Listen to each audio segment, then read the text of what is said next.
The deep space around the UHS Vengeance felt cold and empty as Captain Jake Morrison stood on the bridge watching the stars. His ship was one of 12 human vessels conducting routine patrol exercises in the Outer Rim territories. 6 months had passed since humanity joined the Galactic Council, and everything still felt strange and new. Lieutenant Amy Brooks sat at her communications station running through the daily signal checks. The young woman had joined the space fleet because she loved languages, and the idea of talking to alien species excited her. So far, though, most of the alien communications had been boring diplomatic messages and trade requests. Commander Ryan Clark walked over to Jake and handed him a data pad. "The weapon systems test went well, sir. All ships report ready for combat exercises." Ryan had been with Jake for 3 years and knew his captain better than anyone. The man was thinking about something serious. "Good work, Ryan. I want all ships to maintain formation but stay alert. Something feels different today." Jake could not explain it, but his instincts told him to be ready for anything. After 20 years in space, those instincts had kept him alive more times than he could count. Dr. Lisa Carter emerged from the elevator carrying her research notes. The xenobiologist had been studying the different alien species they had encountered, and her findings troubled her. "Captain, I need to show you something important about the other council members." Before Jake could respond, Amy's station started flashing red warning lights. "Sir, I'm getting an emergency transmission. It's not from any of our ships." Her fingers moved quickly over the controls, trying to isolate the signal. "The transmission is weak, but it's definitely alien." Jake walked over to Amy's station, put it through the speakers. The bridge fell silent as a strange voice filled the air. The words were in an alien language, but the computer systems began translating immediately. "This is Elder Thyvan of the Zelani people. We send this message to anyone who can hear us. Our world is under attack.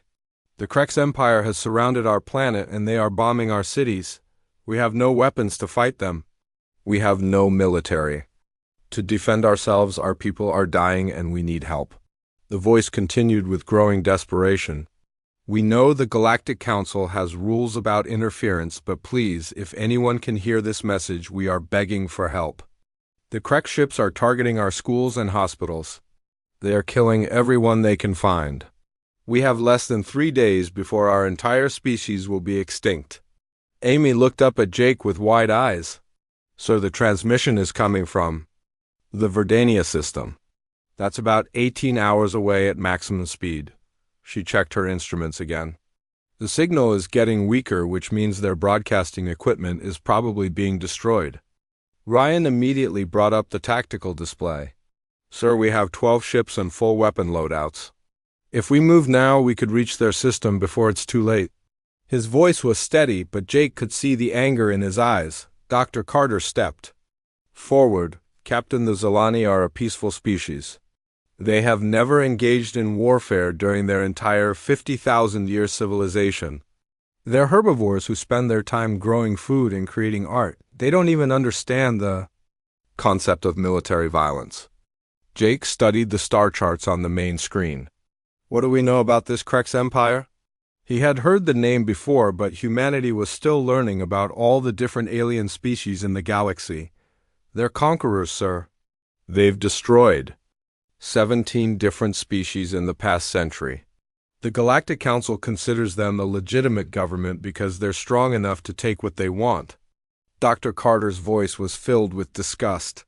"The Council's position is that if a species can't defend itself, then it doesn't deserve to survive." Amy continued, monitoring the transmission. "Sir, I'm picking up more signals from the Verdania system. The Krex are broadcasting their own messages. They're telling the Zelani that resistance is useless and that they should surrender to make their deaths quicker." The bridge crew exchanged glances. Every human on the ship was thinking the same thing, but nobody wanted to say it first. Jake made the decision for all of them. "Ryan, contact the other ship commanders. Tell them to prepare for immediate departure to the Verdania system. Sir, we haven't received orders from Earth Command or the Galactic Council. If we intervene without permission, we could be court-martialed."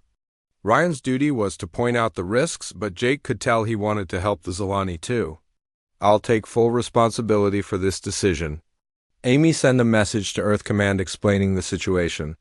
Tell them we're responding to a humanitarian crisis and will report back with full details. Jake's voice was firm and confident. Carter looked worried. Captain, you should know that the Galactic Council has specific protocols for situations like this. They've dealt with similar distress calls 847 times in the past 1,000 years. Their standard response is to ignore the signals and let nature take its course. Nature, Jake repeated the word with bitter sarcasm. A technologically advanced empire committing genocide against peaceful farmers is not nature. It's murder on a planetary scale. Amy's station chimed with an incoming message. Sir, we're receiving a priority transmission from the Galactic Council. They're ordering all human ships to maintain their current positions and not to interfere with what they call internal alien affairs. Jake read the message on his command screen. The orders were clear and direct. Humanity was forbidden from responding to the Zilani distress call. The Council explained that new member species must learn to respect established galactic law and that emotional responses to alien conflicts were considered primitive behavior.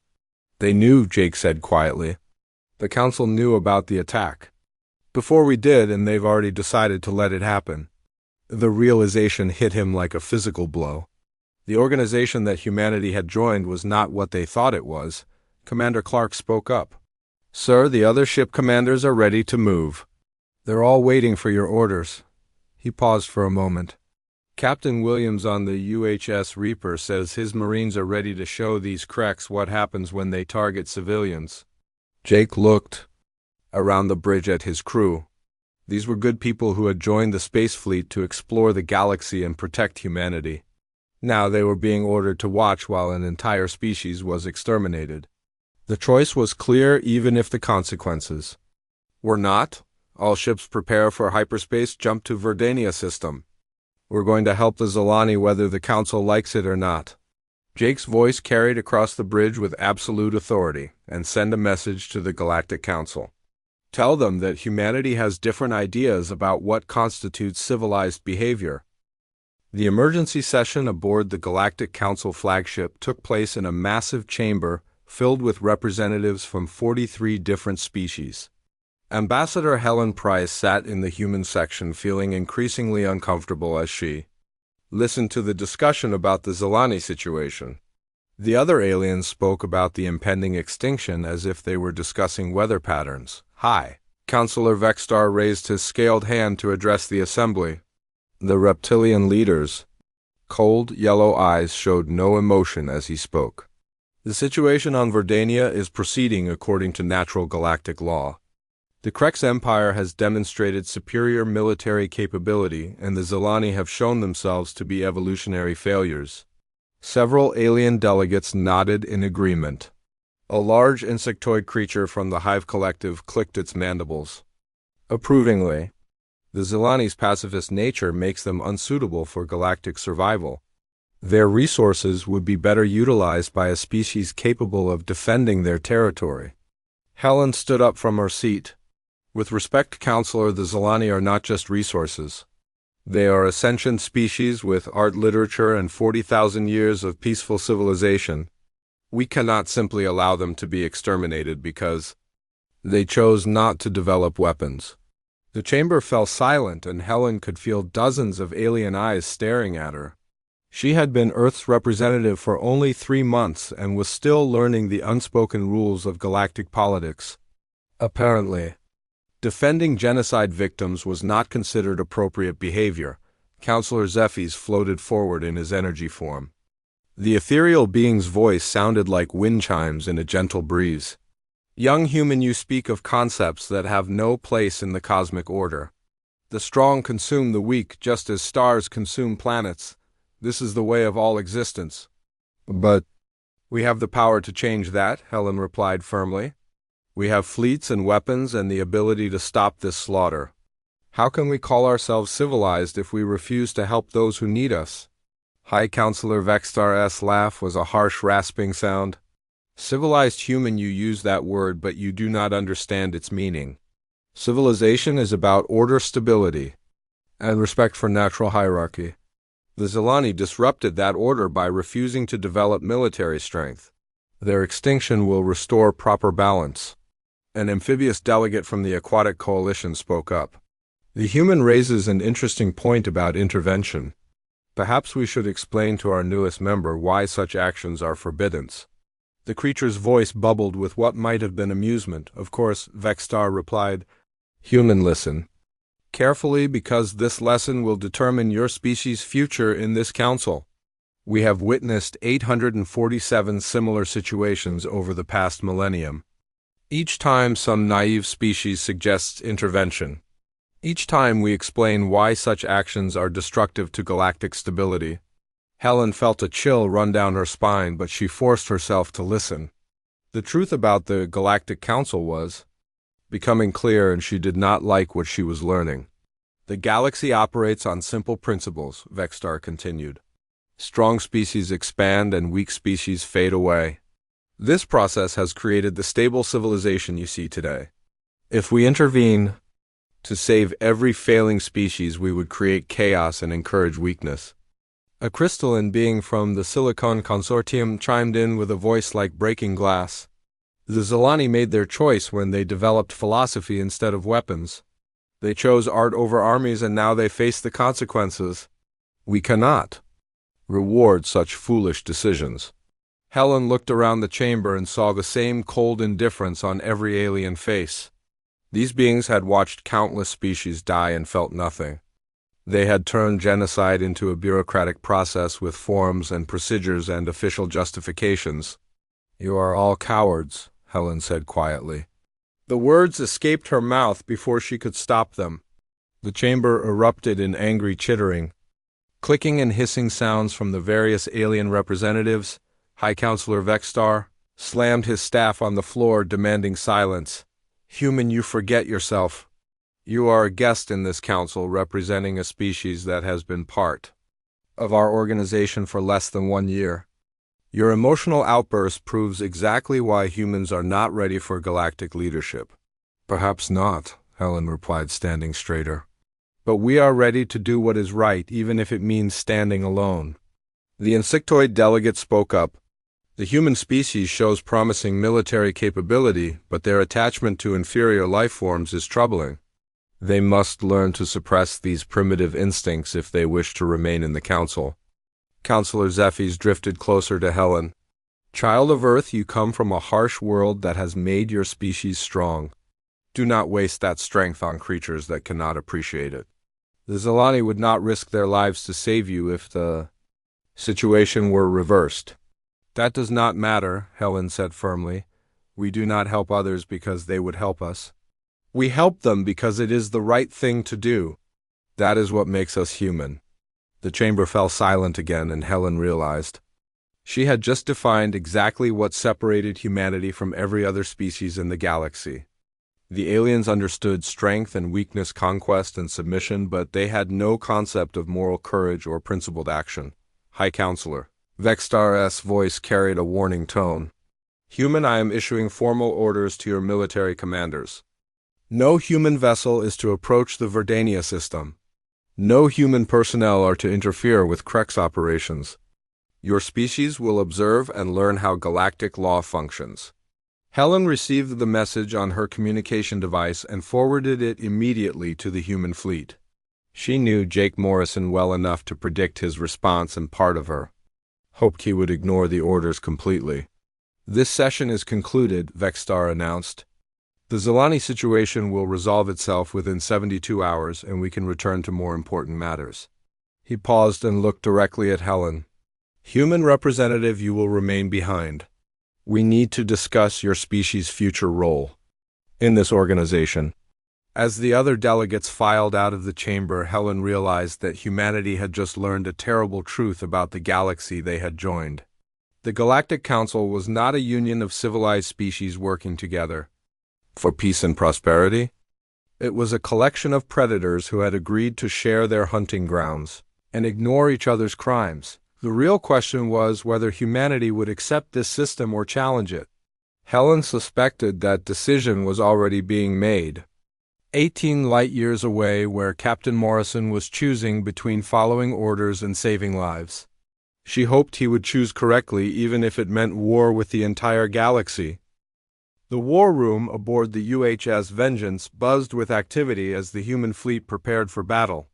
Captain Jake Morrison stood before a massive holographic display showing the Verdania system while his officers worked at their stations, the 12. Human ships were moving at maximum speed toward what might be their final mission. Major Tony Williams entered the war room carrying his combat gear. The Marine commander had fought in 3 different conflicts, and his weathered face showed the strain of constant warfare. Sir, my men are ready for boarding operations.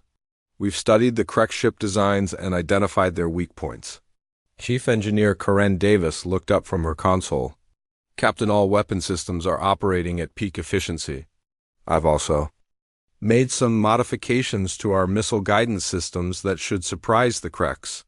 Her smile was cold and professional. Intelligence Officer Ben Martinez approached Jake with a concerned expression. Sir, we've been monitoring alien communication networks, and the information we're gathering is disturbing. The galaxy views humanity very differently than we thought. Jake turned his attention to Ben.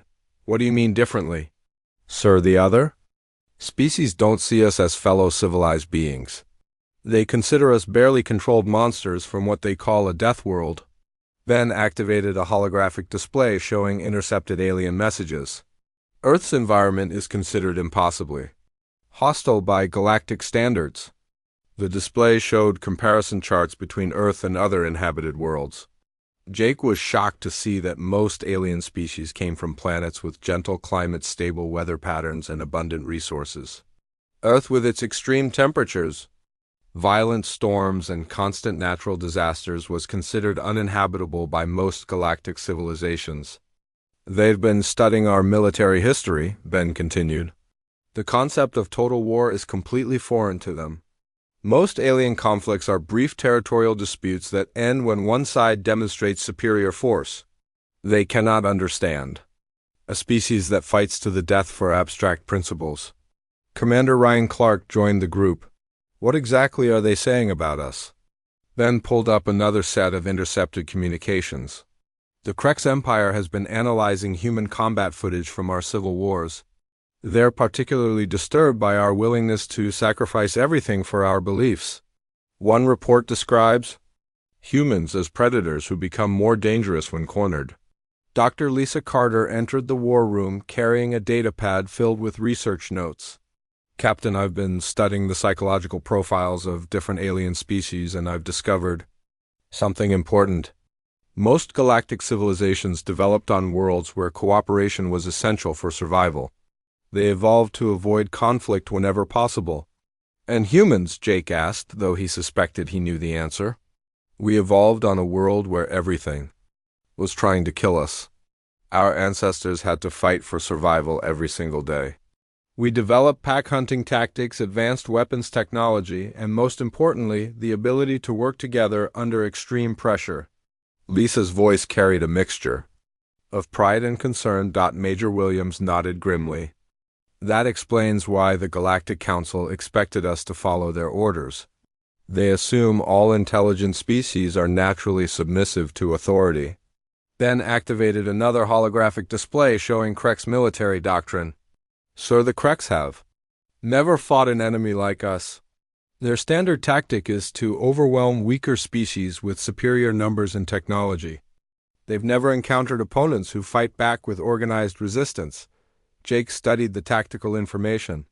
What about their combat experience? They're excellent at intimidating peaceful populations and destroying undefended targets. But they've never engaged in ship-to-ship combat against an enemy with comparable technology and training. Ben's analysis was thorough and disturbing. Chief Engineer Davis spoke up. Sir, I've been analyzing their ship designs and I've found critical weaknesses.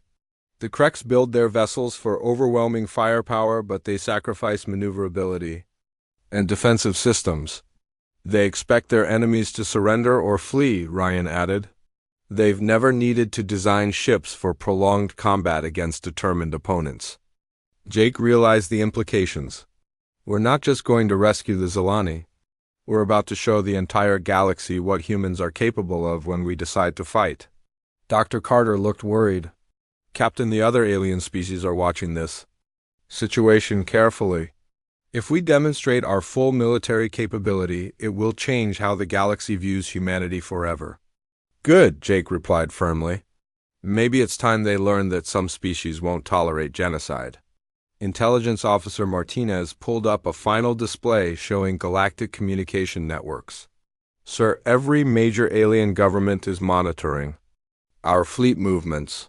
They're expecting us to either retreat or engage in conventional warfare according to established galactic rules. What are those rules? Jake asked. Formal challenges, declarations of war, negotiated settlements, and limited engagement to minimize casualties. The idea of surprise attacks, psychological warfare, and fighting to completely destroy your enemy is considered barbaric by galactic standards. Major Williams checked his weapon systems.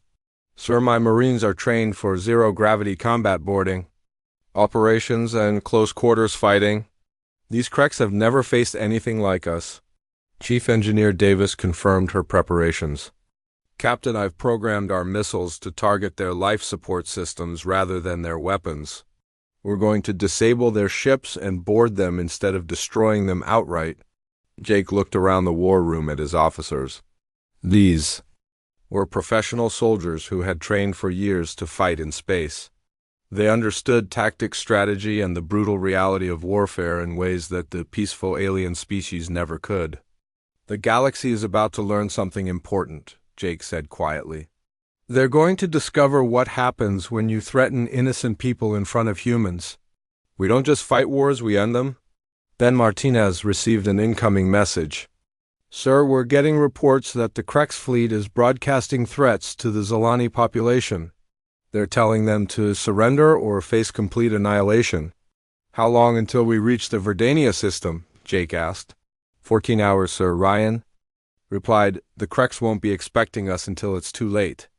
Jake activated the ship's communication system. All hands, this is the captain.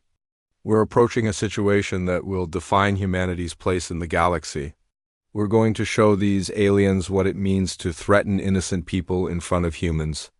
Today we fight not just for the Zilani, but for every species that has been abandoned by the Galactic Council.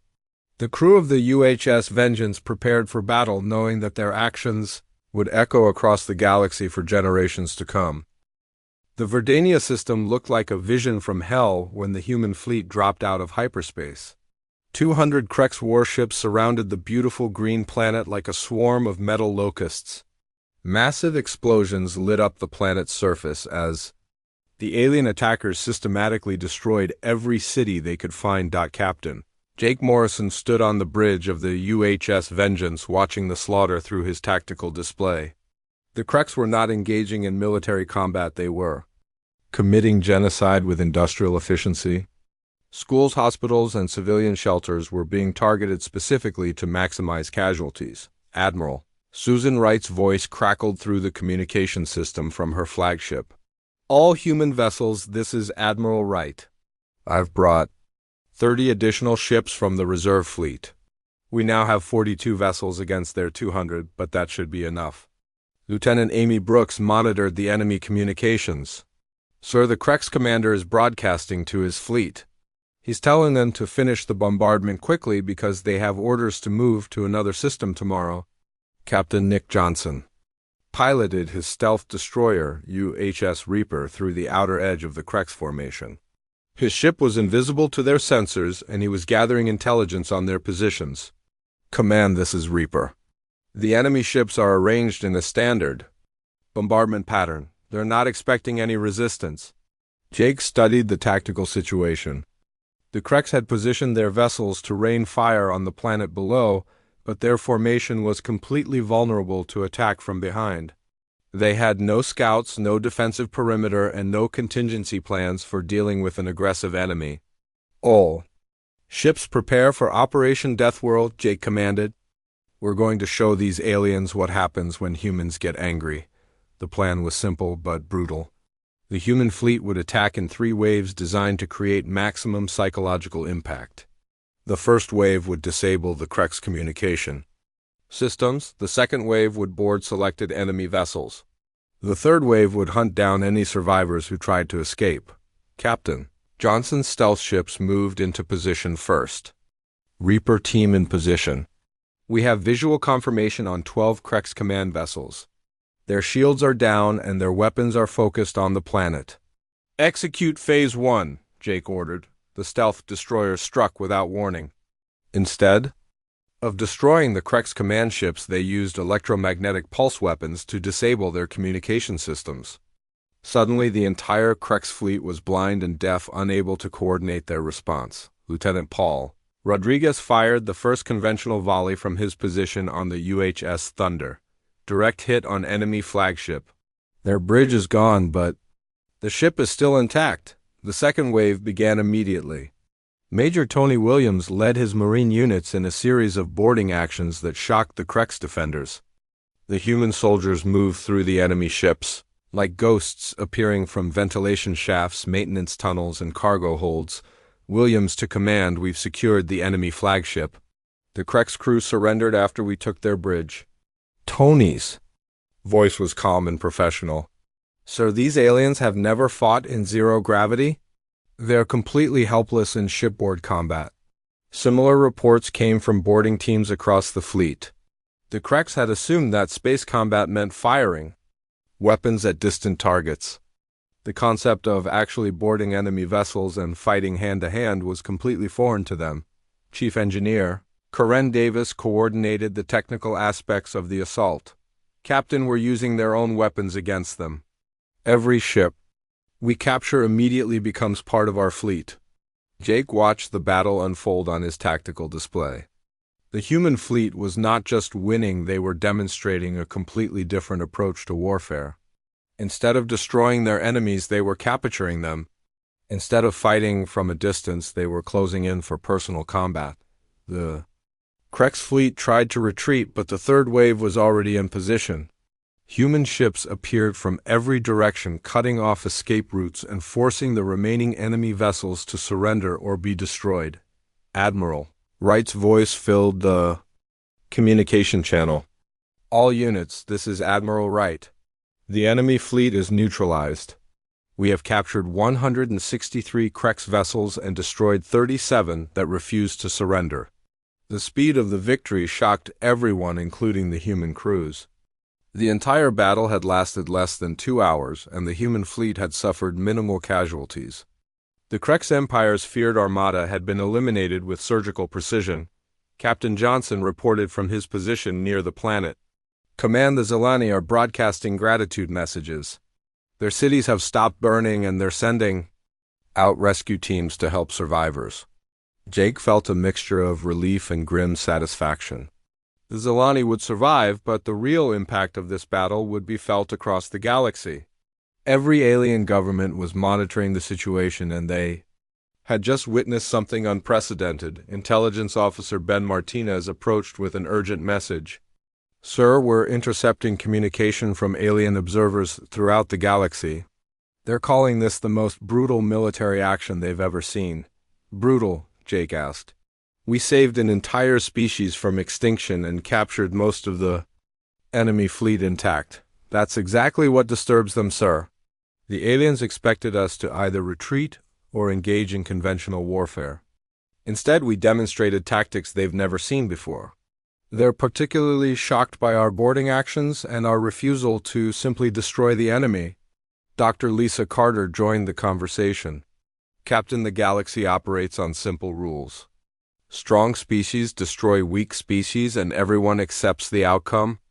We've just shown them a third option where strong species can choose to protect weak species.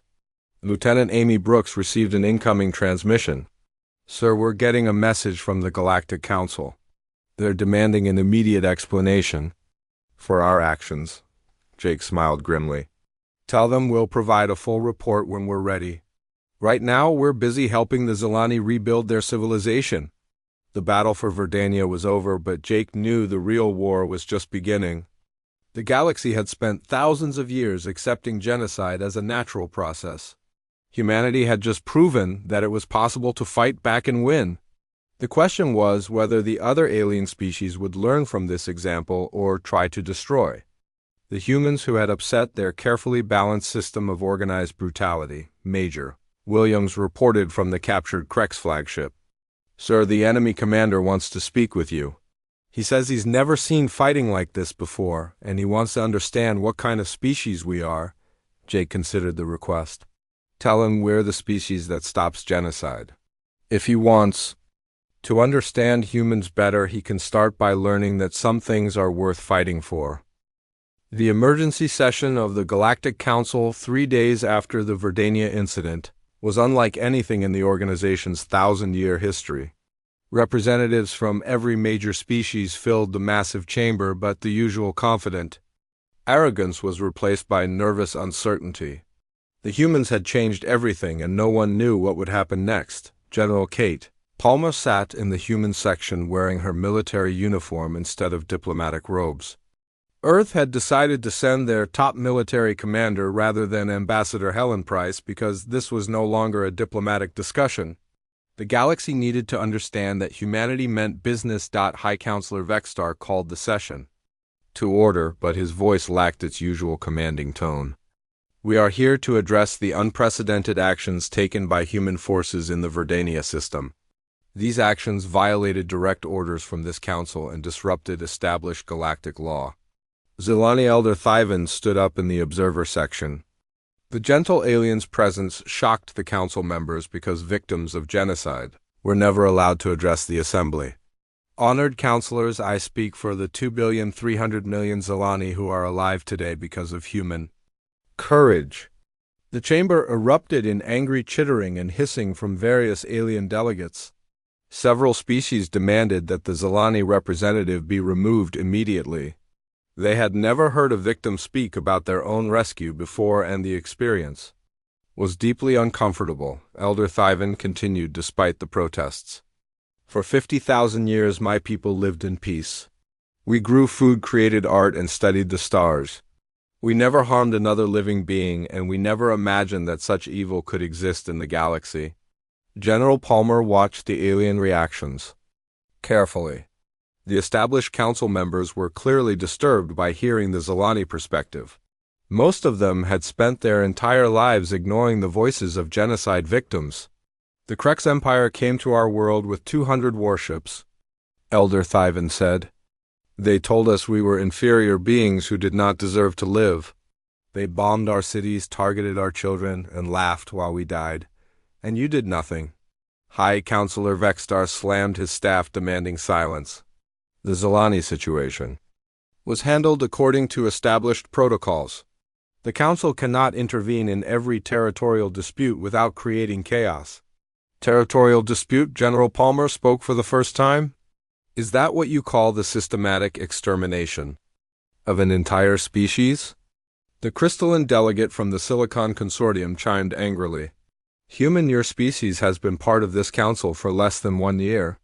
You do not understand the complexities of galactic governance." Kate stood up slowly. "I understand that you watched 2 billion innocent beings face extinction and called it paperwork. I understand that you've done this 847 times before. Most importantly, I understand that you expected us to do the same thing." The insectoid representative clicked its mandibles nervously. The human military action was excessive and violated all accepted rules of galactic warfare. You captured enemy vessels instead of destroying them. You fought at close range instead of maintaining proper distance. Most disturbing of all, you showed mercy to your enemies. "Mercy," Kate repeated the word with genuine confusion. "You consider mercy disturbing?" Counselor Zephes floated forward in his energy form. "Child of war, you do not comprehend the cosmic balance. The strong must consume the weak or the universe falls into chaos. Your actions have disrupted forces beyond your understanding."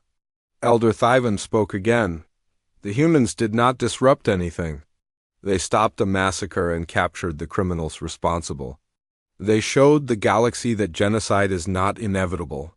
The Amphibious delegate bubbled angrily. The Zilani do not understand galactic law. Their survival sets a dangerous precedent that will encourage weakness throughout the galaxy. General Palmer had heard enough. Let me explain something to all of you. Humanity has reviewed the historical records of this council. We've studied the 847 species that you allowed to be exterminated. We've seen the reports, the debates, and the unanimous decisions to do nothing. The chamber fell silent as Kate continued. Every single one of those extinct species had something to offer the galaxy. Art, science, philosophy, medicine, cultural achievements that are lost forever because you were too cowardly to act. High Counselor Vextar's voice carried a warning tone. Human, you forget your place in this organization? Your species may be removed from the council if you continue this disruptive behavior, Kate smiled coldly. Counselor, we've already made our decision about membership in this organization. Earth formally withdraws from the Galactic Council effective immediately. The announcement created chaos in the chamber. No species had ever voluntarily left the council before, and the implications were staggering. The aliens had expected to punish humanity for their actions, but instead the humans were rejecting the entire system. Furthermore, Kate continued, humanity is establishing the Terran Protection Alliance. Any species that faces extinction or genocide can request our assistance. We will respond with appropriate force regardless of the political consequences. The crystalline being's voice cracked with stress. This is madness. You cannot protect every weak species in the galaxy. You do not have the resources or the authority. We have something better, Kate replied. We have the will to act when others suffer. That's apparently more than any of you possess. Krex Admiral Morduk was brought into the chamber under guard. The defeated military commander had requested to address the council about his experience fighting humans. His scaled face showed genuine fear as he spoke. Honored counselors, I have fought in 37 campaigns across the galaxy. I have conquered 12 different species, and I have never been defeated in battle. His voice shook as he continued. The humans are not like us. They do not fight for territory or resources. They fight for ideas that they consider more important than their own lives. Admiral Morduk looked directly at the council members. They could have destroyed my entire fleet in minutes, but instead they captured most of my ships and treated my wounded crew. They showed mercy to enemies who had committed genocide. I do not understand this behavior, but I know it makes them the most dangerous species in the galaxy. General Palmer stood to leave. The Terran Protection Alliance will begin operations immediately. Any species that wants to join us is welcome. Any species that threatens innocent life will face the consequences. As Kate walked toward the exit, Elder Thyvan called out to her. General Palmer, on behalf of my people, I request formal membership in the Terran Protection Alliance. Kate smiled genuinely for the first time since entering the chamber. Request, approved Elder Thyvan. Welcome to an organization that actually protects life. The galaxy would never be the same because humanity had proven that genocide was not inevitable and that moral courage could triumph over institutional indifference.